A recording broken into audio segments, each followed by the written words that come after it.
Good afternoon. I'm Alice Schreier. I'm the Vice President for Collections and Library Services at the Newberry Library in Chicago. And thank you for joining us for this roundtable. We're excited to talk to you about the Chicago Collections Consortium, which fosters collaboration among cultural institutions, large and small, and supports teaching, learning, and research on the Midwest in multidisciplinary and interrelated topics. Next slide, please. A few years ago, the Newberry undertook a Mellon-funded research project focused on what is the Midwest. We aim to present stories of the people and places that have shaped its distinctive character and challenge persistent assumptions and stereotypes. Although this is one of our strongest collection areas, we knew we needed to include other voices. Next slide, please. One of the digital resources that we created, Midwest Connections, brings together material and expertise from cultural organizations across the Midwest around the theme of migration. Next slide, please.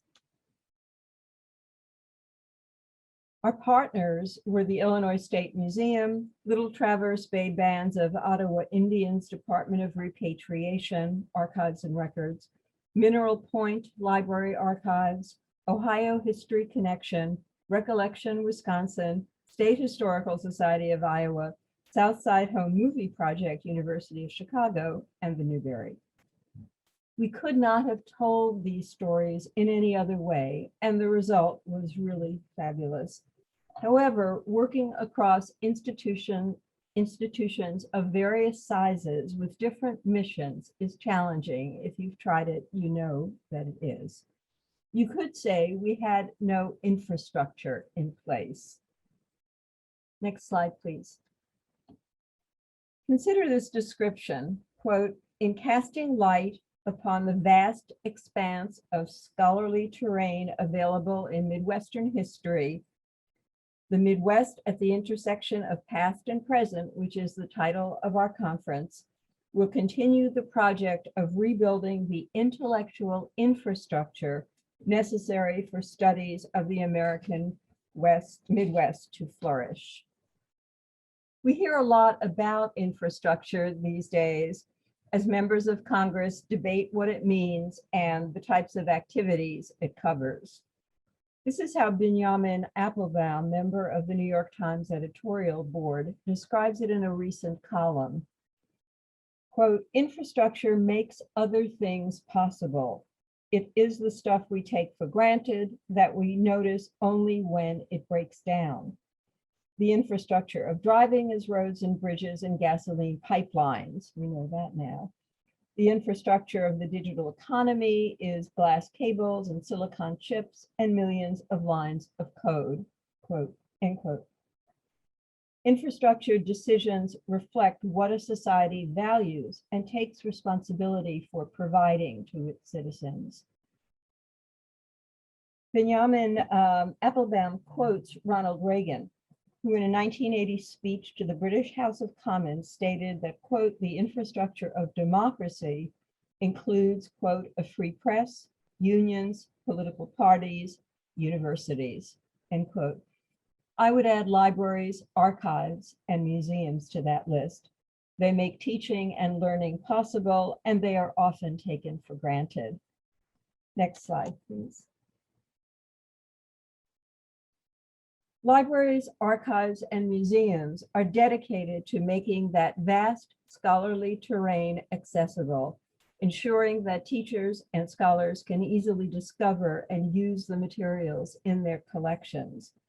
An organization that brings together related resources from many institutions and creates opportunities for collaboration that would not otherwise be possible and are out of reach, constitutes part of the intellectual infrastructure. That is precisely what the Chicago Collections Consortium is designed to do. Our roundtable members will address the origins, growth, and development of the Chicago Collections Consortium and offer examples of its activities and audiences. I'm honored to introduce them in the order in which they will speak. And before I do, I'll just say that feel free to ask your questions in the chat during the presentations. We left plenty of time for Q&A, so please don't hesitate to post them as they occur to you. Mary Case is Professor and Dean Emerita of University Libraries at the University of Illinois, Chicago, UIC, where she served as University Librarian and Dean from 2004 to 2020.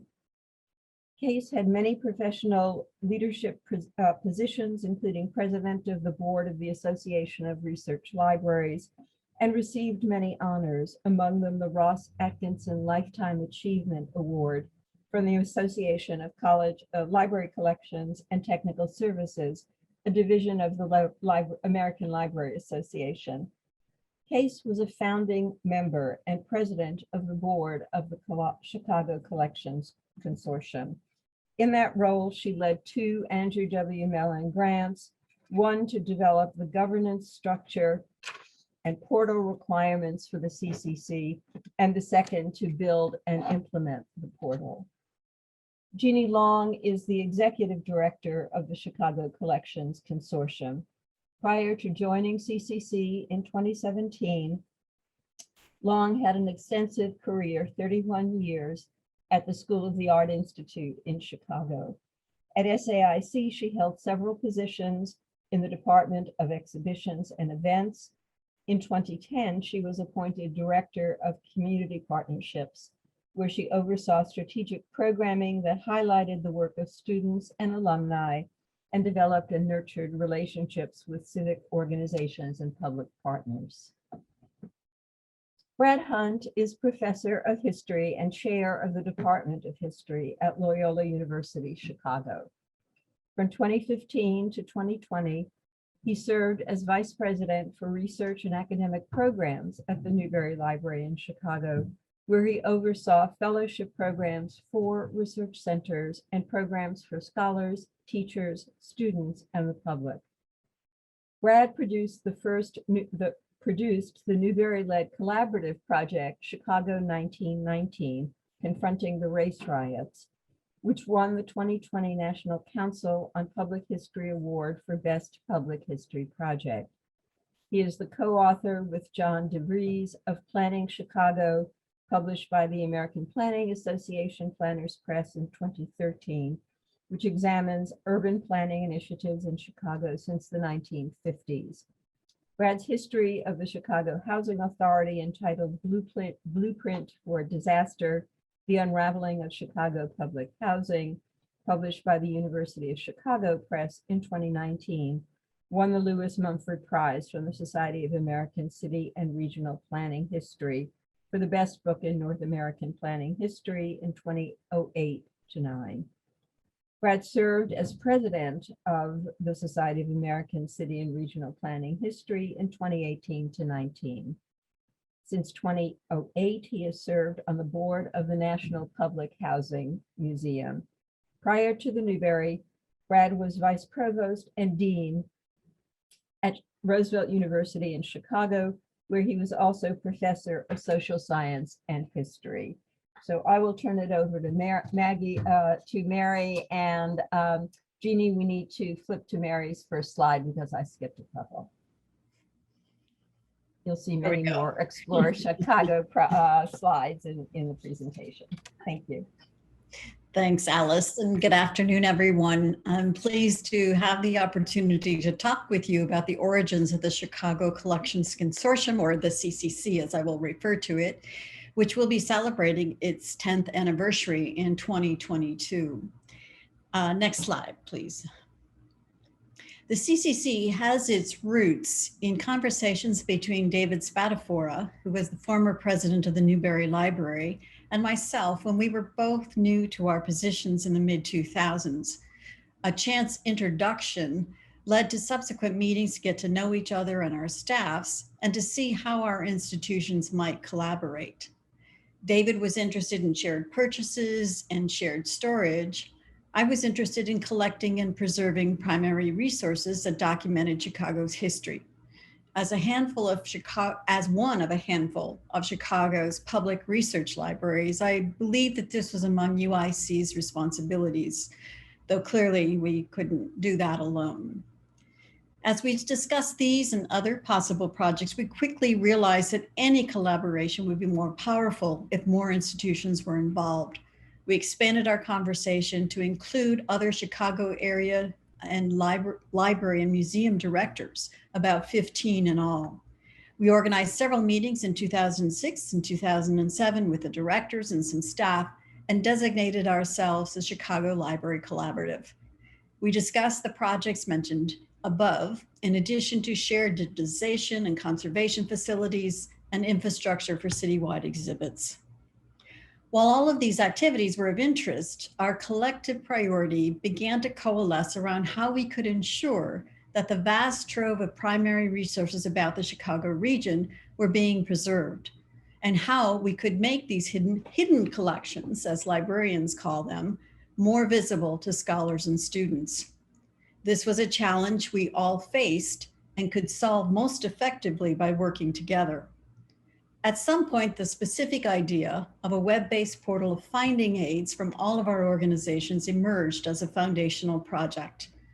We realized that this was also a project that could be expanded to include many, many other institutions and organizations in the area. With this shared focus and purpose, we renamed ourselves the Chicago Collections Consortium, an informal volunteer group with a steering committee of which I was the chair. We began to flesh out our goals and write planning grants. After being rejected by a local funder, we submitted a proposal to the Andrew W. Mellon Foundation in January 2011. The proposal was approved that June. The planning focused on two key components of infrastructure essential to achieving our goal. The first, a new organization to coordinate and manage this new collaboration. And second, the online, freely accessible, easily searchable portal to finding aids and digital images. Over the next 12 to 15 months, with help of consultants, both organizational and technical, and numerous staff from our institutions, the steering committee and working groups proceeded to make decisions about structure and governance of the CCC, while developing functional specifications for the portal. We were later invited by Mellon to submit a proposal to build the portal, and that grant was approved in 2014, and the portal launched in fall 2015. Next slide, please. Here's just a quick look at the institutions that were involved in our early planning. Note that it includes a mix of academic, public, museum, and independent research libraries. Next slide, please. At this point, I'd like to share some nuts and bolts about the building of the organization, how we arrived at its structure and governance, the mission, visions, shared commitments, membership, and funding, and then finish up with information about the portal Explore Chicago Collections. Next slide, please. The first key decision for the CCC was whether it should be an independent entity or embedded administratively within one of our members. Needless to say, there are many examples of very successful organizations that are hosted by larger institutions. This kind of arrangement significantly reduces the administrative overhead. Ultimately, however, after extensive discussion, the decision was made to create a separate not-for-profit corporation because we believe that for us, this would provide a more sustainable and inclusive organization. The advantages we saw, all members would have equivalent buy-in and commitment. The organization would not be subject to the changing priorities or whims of a host organization or leader. We could apply for grants under the CCC's own name, enhancing branding and pride in the organization. We also believe that this model may be more welcoming to smaller organizations that may be less trusting of or intimidated by some of the larger institutions. Next slide, please. Once that decision was made, the next step was to develop bylaws in order to submit the paperwork for incorporation. We were fortunate to obtain the pro bono services of an attorney who had worked with many of the cultural institutions in the area.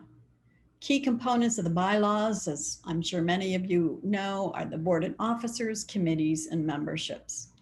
To remain flexible, we decided that the CCC board would consist of 9 to 14 members who did not need to be from CCC organizations. This allowed us to adjust the number of board members without having to modify the bylaws, as well as to have the ability to invite individuals from funding agencies or retirees or needed experts to serve. The board would elect its officers, which are the typical positions you would find in most not-for-profits. Committee structure was developed that includes standing committees and advisory groups as needed. There are currently 12 advisory groups involving over 70 individuals from our member organizations, which is really critical if you're building engagement and commitment and support. Membership and dues, however, has turned out to be the most challenging structural issue over the years, as we struggle to find equitable ways to be both inclusive and sustainable. And a bit more about that later. For the purpose of the bylaws, we define members as institutions with voting rights and affiliate members as those without. We would later call the members with voting rights governing members. Both needed to be 501c3 organizations, and both would be subject to dues as determined by the board. With the bylaws in place, the CCC filed for incorporation as a not-for-profit in Illinois in June 2012, with 12 founding members. We mark this event as our official launch, and hence our 10th anniversary next year. We subsequently filed for 501c3 status with the federal government and received approval in January 2014. Next slide, please. With our incorporation in Illinois, we immediately began the process to hire a part-time executive director. We believed that that was all we could afford at this early stage. DePaul University Library volunteered to serve as the physical and fiscal home for the executive director. This required a memo of understanding between the CCC and DePaul. DePaul would provide an office and equipment for the ED at no cost, and the CCC would transfer funds quarterly to an agency account at DePaul, from which the ED's salary would be paid. The ED would technically be an employee of DePaul, but the CCC board would be responsible for her performance reviews and all direction related to CCC business. The CCC would maintain its own financial accounts outside of DePaul. With the MOU in place, we posted the position announcement through DePaul HR and had our first ED in place by July 2013. And I cannot tell you how very, very happy we all were at that, to finally have someone who could focus fully on the work of the CCC would mean that we could begin to make much more rapid progress. Our executive director, Jacqueline Grahl, came to us from the Jewish Community Center, Chicago, where she had been director of development and had held positions previously at the Chicago Department of Cultural Affairs and the Court Theater. We hired another part-time staff member in 2014, the portal manager, a position housed at and shared with UIC. The portal manager helped with the implementation of the portal and continues to onboard new members, monitors the user experience, troubleshoots, and plans for future enhancements. Next slide, please. And here is a brief summary of the organizational milestones from the point of incorporation to the hiring of the portal manager in 2014. Next slide, please. Jacqueline immediately launched a strategic planning process and hired consultants to help. Over the course of the next 9 to 12 months, we developed a 3-year plan with annual goals. This set the stage for a subsequent planning effort in 2017-18 and another that will begin in 2022. Next slide, please. There was an incredible amount of work to do in those early years. Just focusing on the organization's strategic goal, we needed insurance policies such as general liability and workers' comp. We needed policies like conflict of interest for board members and executive compensation for the ED. We needed a budget and an auditor. We needed procedures to implement elections to the board and appointments to committees. We needed branding and a new website. We needed a compelling vision and accomplishments to attract new members and donors. And we needed individuals willing to take on all of this work and an ED with the skills to guide and lead us. We were extraordinarily fortunate to have very committed board and committee members and an exceptional executive director. Next slide, please.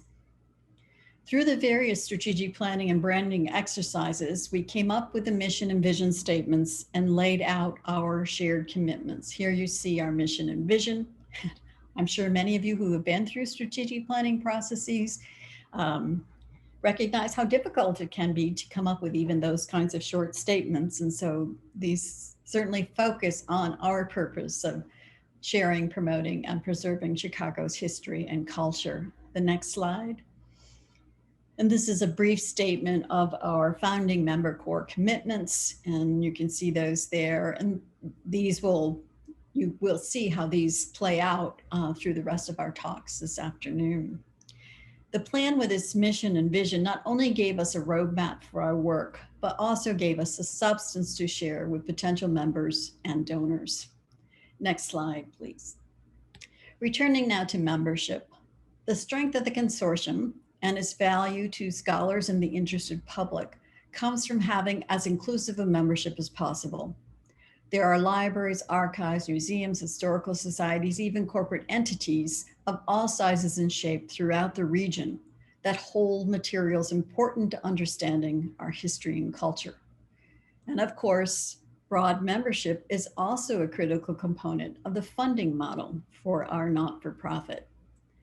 Despite numerous attempts constructing objective criteria such as size of collection, size of budget, or staff to determine appropriate categories and dues failed. We then decided on 4 member categories with narrative descriptions in which we hoped organizations would place themselves. For example, an organization that had some but not a lot of relevant collections but wished to participate. Or an organization that had significant related collections, but was at a distance and less able to participate. And this is in the days before we do a lot more virtually. Inevitably, organizations generally opted for a category with lesser dues than the one in which we thought they belonged. After a few years, we reduced and renamed the categories to what you see now on the right as current, and depend on discussions between the executive director and institutions when they indicate interest in membership. And just a note on both of these, there's a partners program, and that allows for the participation of corporate libraries or archives that would not qualify as members due to the 501c3 requirement. Next slide, please. From our original 12 founding members, we grew gradually in the early years to about 24 members by mid-2016. Today, there are over 50. The first slide, this slide includes our current governing members. And next slide. And this slide is the remaining members and partners. The expansion of membership in the last few years is thanks in great measure to Jeannie Long's creativity and dogged determination. Just between us, we were also extraordinarily fortunate in our second executive director when Jeannie joined in 2017 after Jacqueline left to follow her husband to a new position in Indianapolis. Jeannie will be expanding on the new membership recruitment strategy she deployed in her presentation up next. But membership numbers and dues alone, at least what we felt we could justifiably charge, would never be enough to support the ambitions of the consortia. Fundraising from organizations and individuals was essential. The next slide. The planning grant from the Andrew W. Mellon Foundation early on was critical in our ability to move forward. Mellon funding was a sign of the potential value of the project and an opportunity for us to begin to announce our plans publicly. An August 2011 article in the Chicago Sun-Times, only a month after the grant was approved, led to an unexpected gift from Chicago donors who wished to remain anonymous. Their early support of $85,000 over 2 years financed the strategic planning consultants, development of a website, and eventually new branding and the public interface of the portal. These donors have continued to support the CCC on an annual basis. This was miraculous to me, but again spoke to the perceived value of our vision, the donors' confidence in our ability to accomplish it, and the importance of marketing and PR. As mentioned above, we received a second grant from Mellon to build the portal and have been fortunate to have received funds from numerous organizations in subsequent years, as you can see on the slide. That, of course, takes work and a willingness to go back to organizations multiple times. And I can attest that Jeannie has also brought great skill and persistence to our development efforts. Next slide, please. Building a new organization takes an incredible amount of work, but of course, we weren't building it for the sake of the organization itself. We believed in our vision to be the collaborative force in sharing, promoting, and preserving the history and culture of the Chicago region. Fundamental to that vision was a freely accessible online portal through which scholars, students, and the public could find information about archival collections held by area libraries, museums, archives, and history societies. So while we were building the organization, we were also building the portal. Next slide. As historians, you are likely familiar with the libraries and archives called finding aids. They come in many different formats, but give some indication of the extent and contents of the processed collections. While there have been standards for finding aids developed over the years, they are rarely consistent within an organization, let alone across institutions. Moreover, there are no standard vocabularies for subject headings for manuscript materials. For example, a sampling of metadata from finding aids and digital images of just 5 members yielded over 13,000 unique subject headings, with almost half used only by one institution, by any institution. It was clear early on that to get any support, the portal had to be designed in a way that would not require members to redo years of work or maintain separate versions of metadata records. Next slide, please. It also had to be designed to accommodate everyone from the expert researcher to the grade school student to the general public. Its audience would be broad. And it had to be open source and built on a platform affordable to the consortium. Next slide. The portal took 15 months to plan and about 2 years to build, and it filled all of these requirements. Just a brief note on why finding aids and not digital access to entire collections, a question we get asked from time to time. We realized that while access to our full collections would be ideal for users, it would be decades, if ever, before our collections were fully digitized. But at least alerting researchers to the existence of collections and their location would be an important starting point.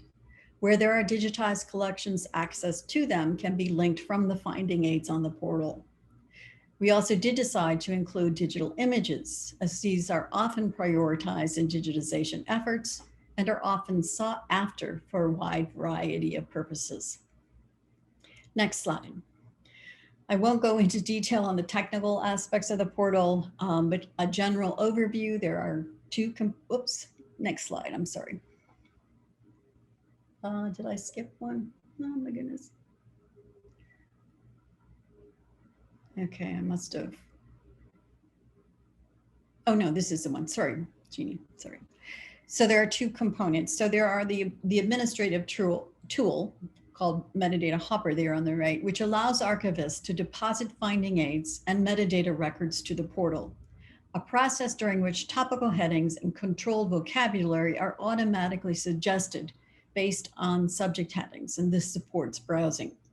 An underlying tool called XTF also creates indexes from all the text of the finding aids and image metadata, supporting robust keyword searching.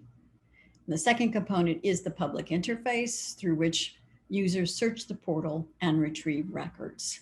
Next slide. Next slide. Are we going in the right? Okay, sorry.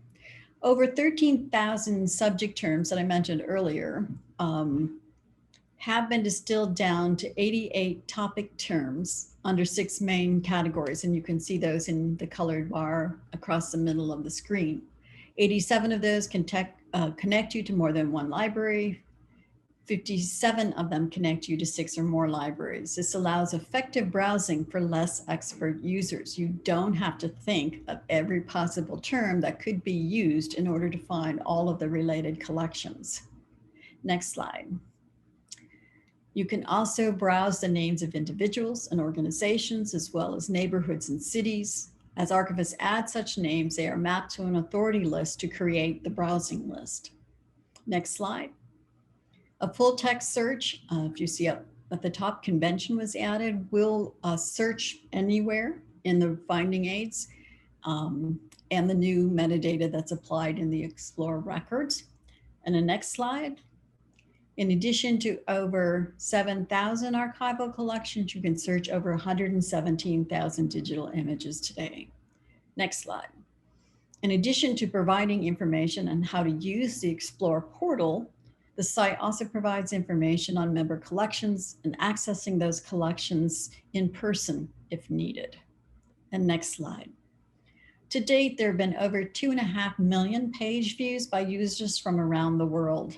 There is constant work to improve the portal and plans for an Explore 2.0 that will allow access to additional formats such as oral histories and other multimedia.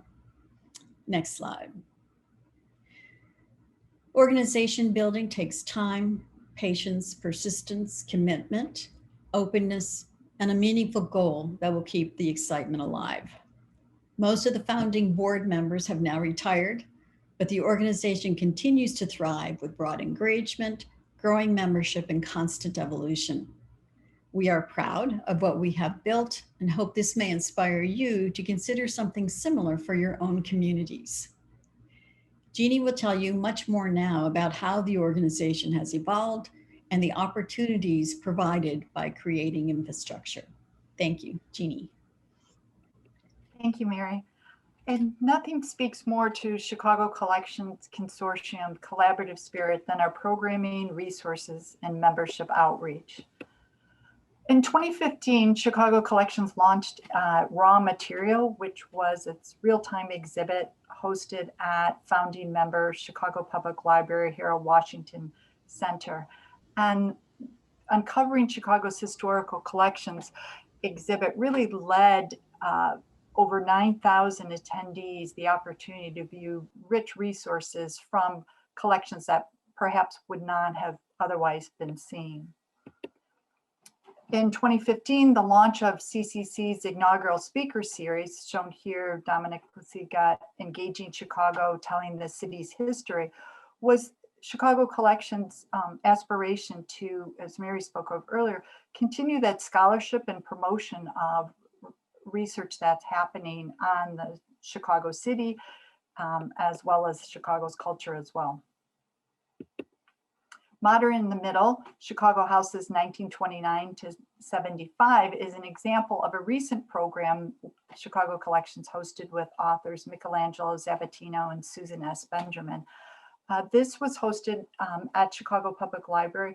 And I use this as an example of our recent programming because we partnered with the American Institute of Architects Chicago to not only tap into their community, but also share the resources of a program like this with a like-minded community on this topic.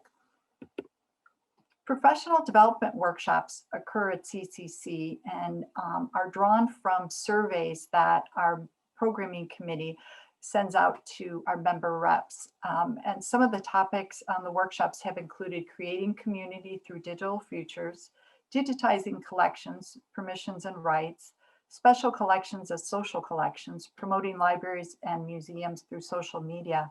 And what's important to note about this opportunity and gathering of colleagues on various topics is this idea of being able to share successes and failures, which often resort in organizations being able to save time and money as well as they look to strategize on a specific problem at hand. Conversations with Chicago Collections was our organization's pivot to online programming and really providing that opportunity to showcase some of our member collections. Shown here in the photo of Gwendolyn Brooks, which was taken from Chicago State University Archives, our conversation with Raquel Flores Clemens dove into not only the resources of the archival collections, but the history of Chicago State University as it was captured in their outreach and support of the neighborhoods of Chicago as well. Building on the foundation, the Cooperative Reference Network is really seen as a virtual reference desk of reference librarians across the city.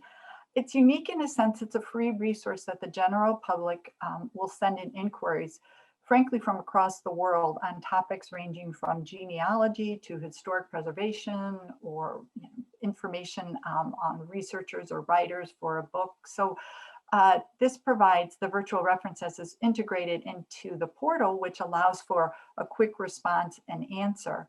Additionally, the Cooperative Reference Network has created instructional materials. Mary had mentioned a guide in terms of how to use the Explore portal. And the reference network has also created subject guides, most recently on the topic of Chicago neighborhood and communities, and additionally one on Chicago nursing history as well. Strategic member growth. As Mary had mentioned, strategic is really the key word as it relates to the vision of our board, the aspirations of our membership committee as well, to ensure that smaller organizations and unique cultural voices are included and the opportunity presents itself. Collections, archival collections that are similar in nature, in the case of Pullman National Monument and Friends of Pullman Historic Site, were able to join as a lead organization plus, allowing two organizations to join as a collective 1+, so to speak. And additionally, as Mary spoke of, Henry Crown and Company Archives, along with the Union League Club of Chicago, has been part of our partners program, offering that support, and again, offering access to their collections to those interested. Another important component that relationship that Chicago Collections has cultivated and developed was with Chicago Cultural Alliance, and the idea of partnering with them to support their member organizations and, more importantly, to share their resources with a larger community. We did that through Stories of Immigration, bringing on 6 members of the Chicago Cultural Alliance to the Explore portal, all on the topic of Chicago, of their founding in Chicago, their founding members of their organization. It not only helped these cultural organizations to preserve their history, but also, again, sharing it on a much wider platform and building that marketing awareness for their organizations and their own individual missions as well. Public awareness is something Chicago Collections is keen on in terms of being able to share not only our current initiatives, but future initiatives as well. Having the opportunity to speak at conferences like the one here today is very important to us, as well as getting our work out in print and publications. Our goals as we look ahead in 2018 and soon to be here 2022 are really closely aligned and have not deviated from the original founding goals of our strategic plan that Mary had spoken about earlier. Enhancing public access to these rich Chicago-focused collections, fostering engaged community through programming, building a strong involved membership, and sustaining that effective, efficient organization. The outcomes for public cultural heritage collaboration are certainly, in the end, we're stronger together, but these connections, access, and preservation, and through that being able to build awareness, public awareness and education, and having the potential to work as a group collectively to save those smaller organizations. Leveraging print and digital material, there's multiple ways to participate and engage on that. And as we keep saying, collaboration is truly the only way in being able to move the needle, so to speak, and to be more effective as an advocacy, for various topics, but also for future sustainability. What Chicago Collections looks to the future as we envision it is this idea of perhaps, publishing, as we made mention of, regional storage facilities, joint digital imaging labs. These conversations are, happening, but with ease because of this collaborative spirit and platform that we offer through the consortium. So 10 years and counting, our upcoming 10-year anniversary in 2022 will celebrate not only our accomplishments, but we'll introduce with our new strategic plan what's next for the decades ahead. We'll continue to expand membership of diverse cultural organizations. We're looking to enhance and increase capabilities of the Explore portal. We look to continue and to support our partnerships with civic entities. Of course, to grow and cultivate external funding sources, which will always be a need and continue to be, and to grow our staff structure. I'd like to turn it over to Brad, who will speak on civic engagement. Thank you, Jean and Mary and Alice. I just want to say congratulations to you all for this really tremendous accomplishment in less than a decade. It's not easy to bring people together, get them to agree, launch a tremendous resource like this portal that really is a game changer for researchers trying to know what is out there on a topic across a whole wide range of institutions. So it's not just a game changer for researchers and students, but also for these smaller institutions which lack the capacity, I think, to make their collections more visible. And so I think the growth, the firm foundation and the growth that's happened has just well exceeded what I thought when I first heard about this initiative many years ago. I want to turn to civic engagement. We're in a large city, large diverse city with many cultural institutions. How can this Chicago Collections Consortium contribute to the conversations in the city and engage with our material and in a way that is inclusive and maybe not super intimidating? The word archive or consortium might feel in some ways like a barrier, but it hasn't been. And I want to tell you about several examples, several projects that I see, and projects and collaborations that I see as formative for the CCC. And these are about partnerships across a wide range of organizations, some that are in the consortium, some that are not, and that there can be public programming and civic engagement that brings people together. So next slide, please, Jean. One of the projects that the Chicago Collections Consortium worked on, they were a major partner in the Chicago 1919 Confronting the Race Riots project, which was led by the Newberry, something I spent considerable time on. And this was an effort like the consortium to bring together the city to recognize a central moment in our history, one that had not been well documented, not been well discussed, not been well taught, frankly. And the 1919 race riots, I hope everyone knows, was one of the most violent weeks in Chicago's history, triggered by the drowning of an African-American teenager hit by rocks thrown by whites on the beach.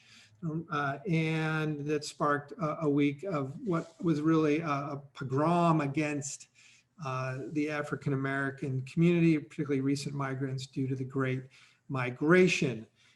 So we pulled together many partners for this project because the Newberry nor the Chicago Collections Consortium by themselves were going to be able to tell a full story, particularly given the extent of this experience. Can we go to the next slide? So I want to show you a list of the partners. And these were organizations that in the past had not worked together. This is a diverse set. This is far more diverse, both in terms of mission and in terms of the scope of the city than could be pulled together by the Collections Consortium to have the Black Metropolis Research Consortium, the Black Chicago History Forum. Blackstone Bicycle Works is a group that helped us with our bike tour of the 1919 sites. We ended up producing 9 programs out of this partnership that were funded that took place across the city, funded by an NEH grant. And this involved both people in the consortium and outside. Next slide, please. This involved everything from large public programs that the CCC helped us promote and publicize to the next slide, please. Whoops, we're going to go to the next one. Sorry. I had that out of order, to a digital exhibit on the Chicago Collections website that included a significant timeline that contextualizes the race riots, puts this in a broader context. Next slide, please. It includes the Eugene Williams drowning. This is the teenager hit by a rock, but also the Red Summer, the major labor issues in this period, the World War I, other social change that's taking place, and to really highlight what a dramatic moment this was in Chicago history and why this race riot isn't coming out of nowhere, isn't coming out of the blue. We tend to perceive events like this. This is me as a historian saying, that things like Ferguson in 2015 or the race riots of 1919. Oh, well, this came out of nowhere. No. There's a strong context in history and students need to learn that. And this exhibit that the Chicago Collections Consortium did that was produced in conjunction with graduate students at the University of Illinois at Chicago, an important partner, CCC member, that really gave some depth to our Chicago 1919 project. Next slide. Last slide on this 1919 project that we've also part of this produced, aggregated some historical documents that will be useful for students. We want to think of it as a long-term resource, part of this city's, part of the consortium and other partner institutions, our engagement with the broader city. Let's go on to a couple other projects, other digital exhibits. Next slide, please. That the consortium organized. This digital exhibit approach these are done, for those in the audience working on digital humanities, these are done in Scalar, which is a relatively straightforward tool that can easily produce fairly compelling visually and content-wise websites. And these were developed, again, one by a graduate student on the left, Rachel Boyle from Loyola University, Chicago, that looked at the long history of Chicago as a place of protest. And on the right, a more focused one on the 1963 Chicago Public Schools boycott. That was in partnership with a group called Media Burn, and also the directors of the organization Kartemkin Films that did a documentary on that boycott. It's a great film. It's got Bernie Sanders as a young activist in there if you're interested in a film on race relations and the school boycotts of that moment. So I think there are, let's go to the next slide, also produced other traditional programming that partnered beyond the consortium, things like we involved in the Chicago Architectural Biennial, did a event around an important book called Chicago by the Book, 101 publications that shaped the city. And we focused on architectural change in this one. It's just a way through these partnerships to reduce the barriers of organization. It's Jeannie and one other person running, day to day, and there are 12 board members and a whole lot of partners. And so this has to be done collaboratively and collectively. On my time remaining, I want to turn to a pet project of mine that I think syncs with the Encyclopedia of Chicago. I've always thought of it as a potential future project, and it gets to the role of the consortium maybe in the long run as and its potential future. Next slide, please. I was involved many years ago as a younger person, shall I say, in the Encyclopedia of Chicago. Which is the classic urban print encyclopedia. It was converted to a digital format in 2005. And frankly, it has been stagnant since. And so one of the things I explored when I was at the Newberry is, gosh, is there a synergy here between the Collections Consortium potentially and the encyclopedia? If we think of the collections as a portal into the archives of all these institutions, can we take the knowledge and the scholarship embedded in the encyclopedia and use that as well as a entry point into the collections? So let's go, for example, next slide. When students or researchers land on the Encyclopedia of Chicago entry on Bronzeville, the African-American neighborhood on Chicago's South Side, they typically get at the end, this is a very interesting essay written by Dempsey Travis, an important figure in Bronzeville's history. But at the end, it would be, for further reading, see this. And there's not going to be a link, or you could take that and run with it. But what if instead, next slide, please, we could take these entries and link them to a search automatically for Bronzeville in the Chicago Collections Consortium. Well, this search I did not recently, so I'm sure there are more images, but there are already 508 digital images in the Chicago Collections portal around Bronzeville, and there are 34 archival collections if you look below. And so you take a student or someone who's interested in Bronzeville, and you can connect them quickly and easily to archival material, either photographs or get them to see a finding aid, eventually maybe digital collections, and get them into that raw material and spur that creative thought. And it's so hard to do that.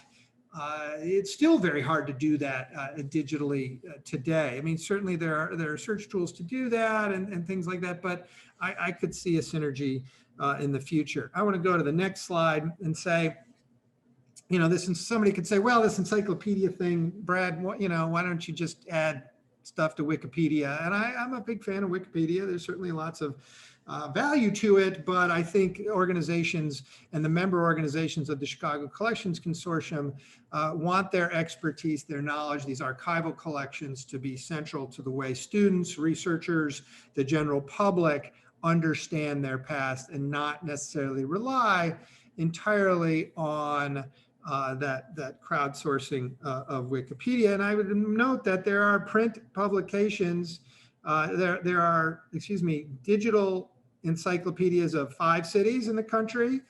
And there are state encyclopedias for the ones in blue. And then there are also digital memory sites, less developed state resources. The Midwest is relatively less represented here, I would say, although not in an urban sense. The Milwaukee Encyclopedia, Chicago and Cleveland, well represented, but I see the upper Midwest less well represented here.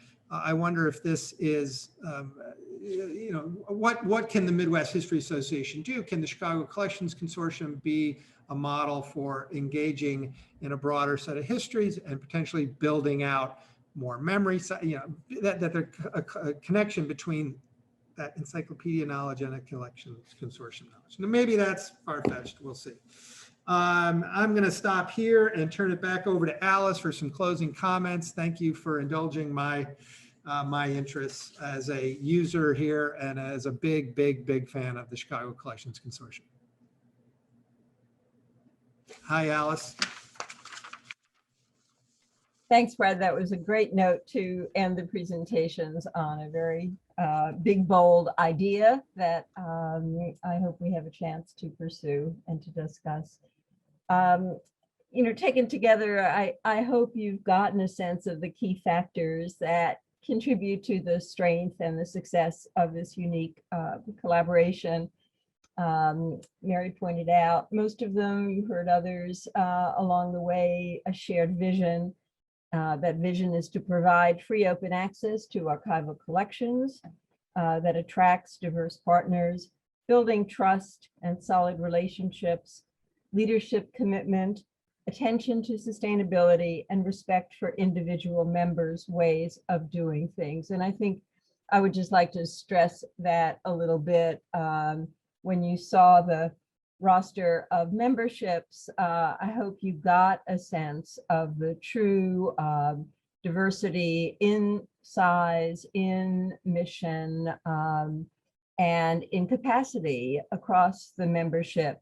And Mary and David, she mentioned the former president of the Newberry, led those early meetings to be sure that anyone's conception of one way of doing things, imposing standards that we might all aspire to, but some of us didn't have the capacity to meet, or different ways of describing things, creating finding aids, for example. It was a time when standards for finding aids were just emerging, and all sorts of other acronyms for different kinds of metadata were floating around. And we wanted a big tent, and we wanted, as Mary said so well, to be inclusive. And I think that was probably one of the core success factors that led to others signing on and wanting to be part of it, because they felt they weren't going to be dictated to about how certain things had to be done. Next slide, please. I think Mary also mentioned, by the way, that we're celebrating the 10th anniversary in 2022. And I just wanted to point out that we're using it as an opportunity to reach new audiences, such as the ones who are here today to celebrate our shared experience and growing membership. We hope you'll follow us. There was a slide that had all our social media platforms listed, but that's fine. Just Google Chicago Collections Consortium. You'll find them all. They're very active. And if you follow us, you'll see what we're doing. But the important thing is that we really are happy to be here, because we hope to encourage you and your colleagues to think about ways that would advance Midwest history. If there were collaborations, they can be far more modest than the CCC. They can take different directions or shapes. We chose one governance model that's worked out well. Mary suggested others. We really hope that we've given you some ideas that will ultimately help move forward the field of Midwest history. And we are looking forward to hearing and to the best of our ability answering your questions that may make that become a reality.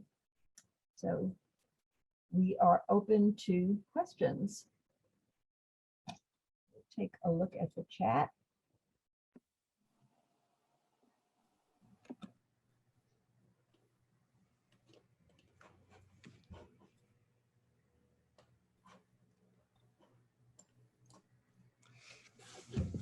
Jean, can you tell us more about this 10-year celebration? I'm really looking forward to that, and what your plans are for that.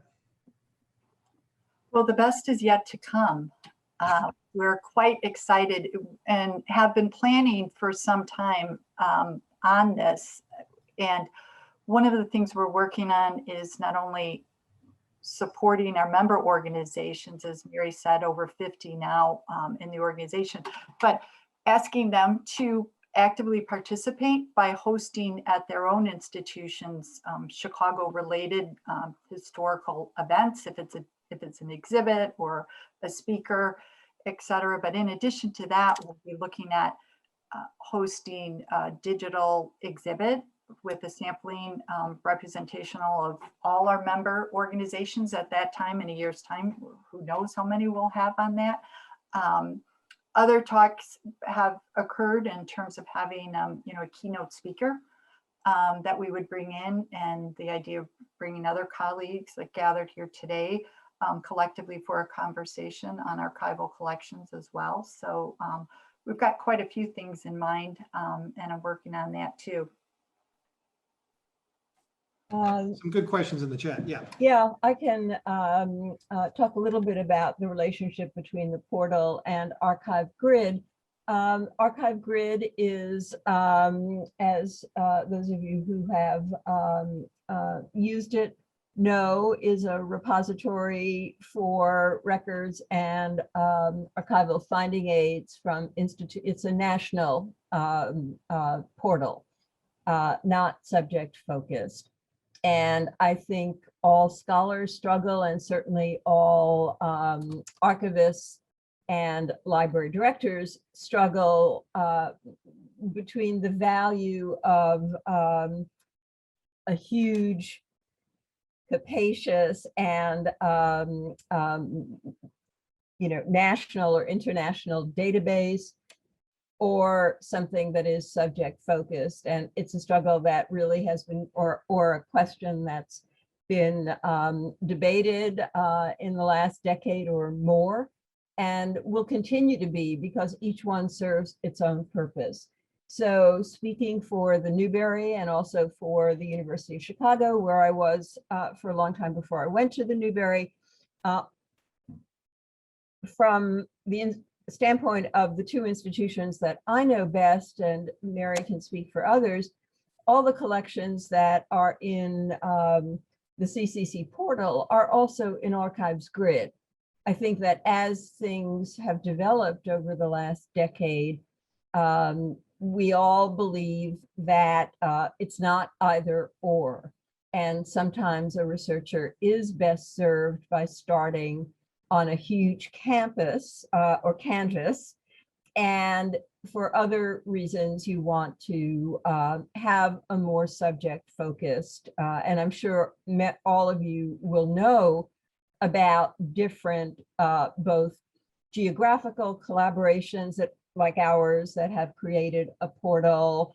Ours is both a group of institutions geographically related in some way. It's Chicago region, but also the subject is focused on the Chicago area region. So, one doesn't preclude the other. They serve different audiences and different purposes. And the other thing is that it's not like the Digital Public Library of America, which is an all digital portal.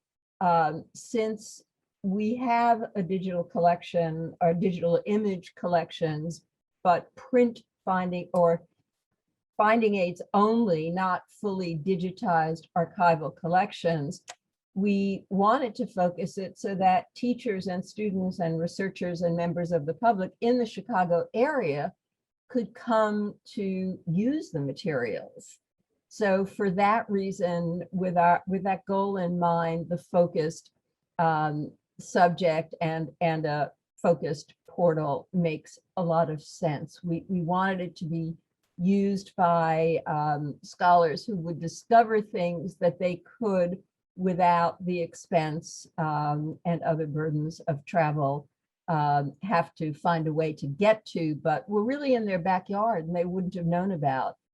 In the history of Chicago collections, whether they're individuals' papers, records of businesses or other organizations, they're split across the landscape.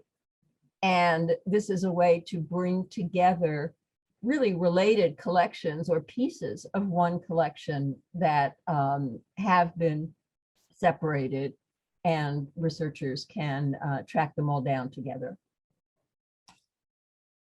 Mary, I don't know if you want to add anything about how that discussion was. I think you really covered it, Alice. I would only add one thing. I think too, I must admit, I don't know a lot about Archive Grid, but I know the searching mechanism in the portal is pretty nice, and that our own staff often turn to the portal to find our collections internally.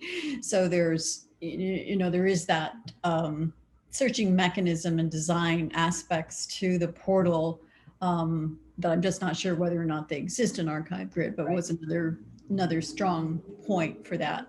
Right, yeah, no, it's a beautiful interface.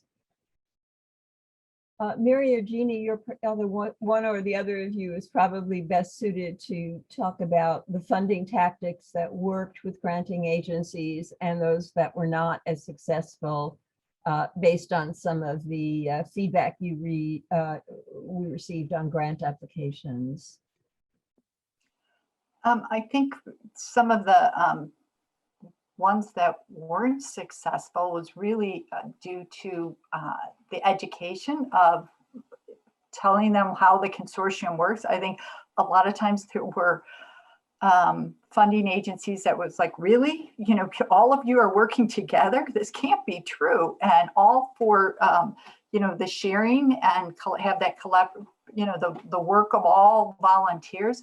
So it was really, I have found, and I'll use this case as Department of Cultural Affairs here in Chicago, we successfully got a grant through them, but it took a couple tries. And by that, I mean, they couldn't make that connection as to what we did. And they, you know, through the feedback and things like that, it was due to, but isn't that happening at the other institutions, or isn't it, aren't they doing it independently on their own?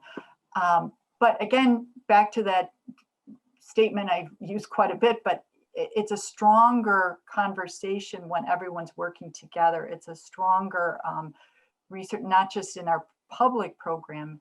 And all our events are free and open to the public that way. And now with, you know, the internet, we're attracting international audiences because of that. So it was through an educational process of really stating, and I go back to by stating, making it clear. Not everyone's you know, there's other aspects besides the portal that our collaborative spirit fulfills, and having that balance of explanation for that. So.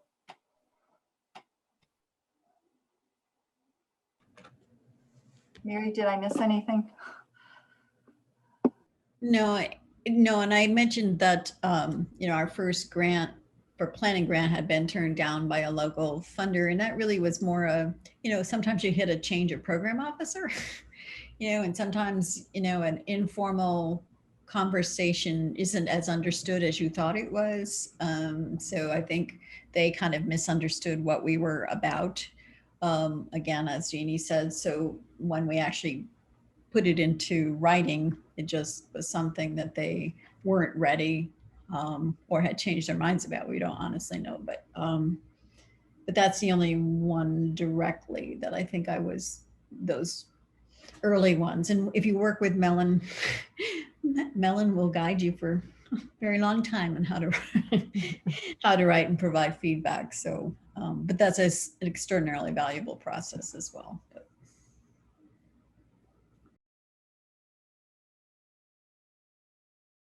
In response to the question about thoughts about creating a broader portal, I'd say that the biggest project, to my knowledge, that's been floated has been the one that that Brad described. I think that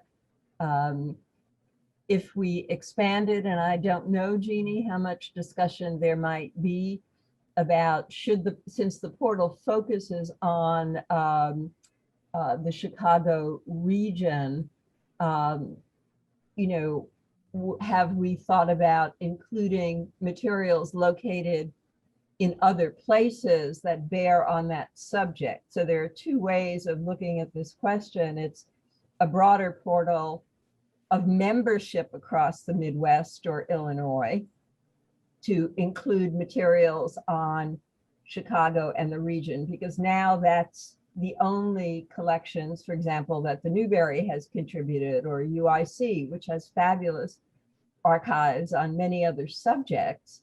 But this portal, it's not so much that it's Chicago and the region that constitutes the membership, it's also the content. So to go more broadly would be a whole different thing on a whole different scale. At the same time, if South Dakota wanted to create a consortium of cultural institutions with archival collections, this could be a model and focused on South Dakota history. Couldn't this be a model? Absolutely, Sure. right? Yeah, absolutely. And also, to your point, Alice, you know, international conversations, let's say on the topic of Mies van der Rohe as it relates to Chicago and record here. So those are being had as well. So our members, technically.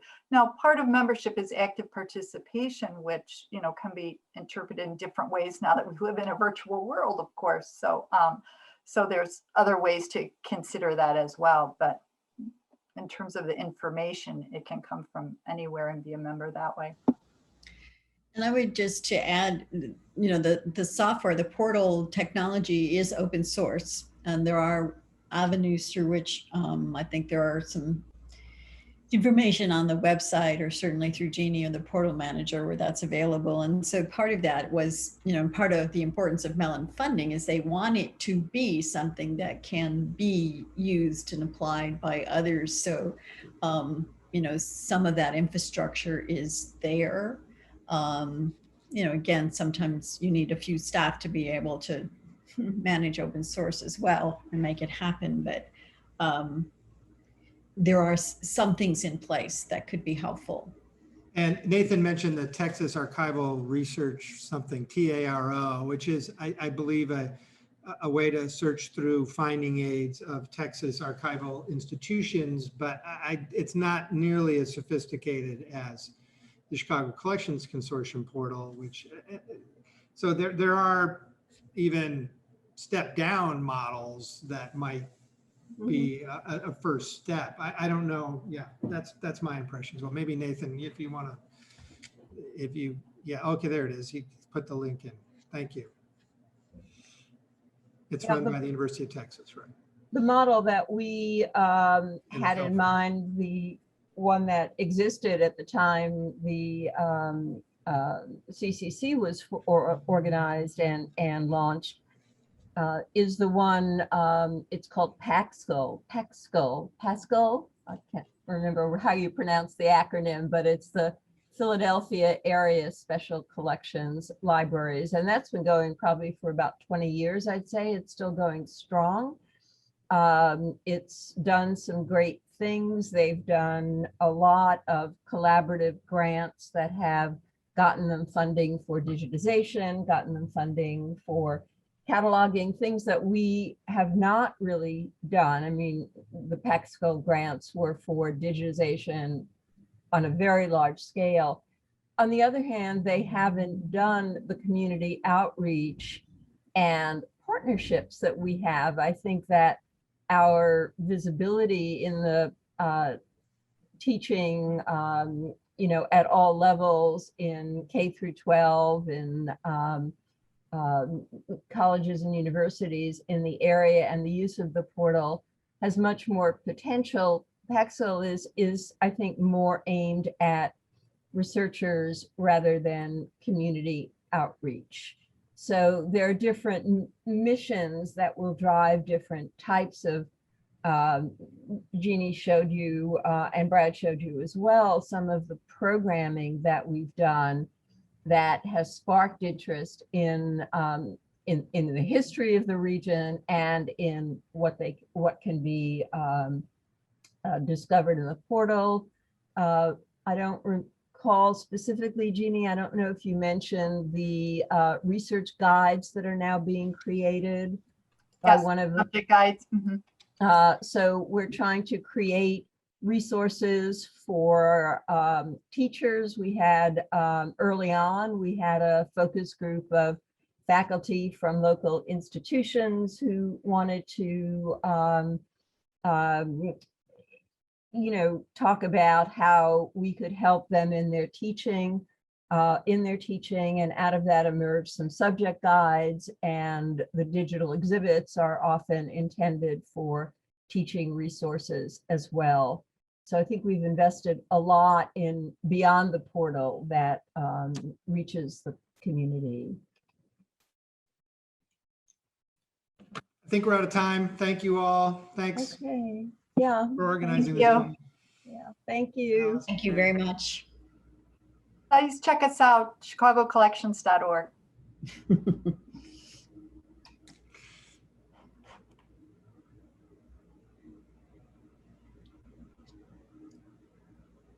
And thanks to Nathan for his good questions. Very helpful.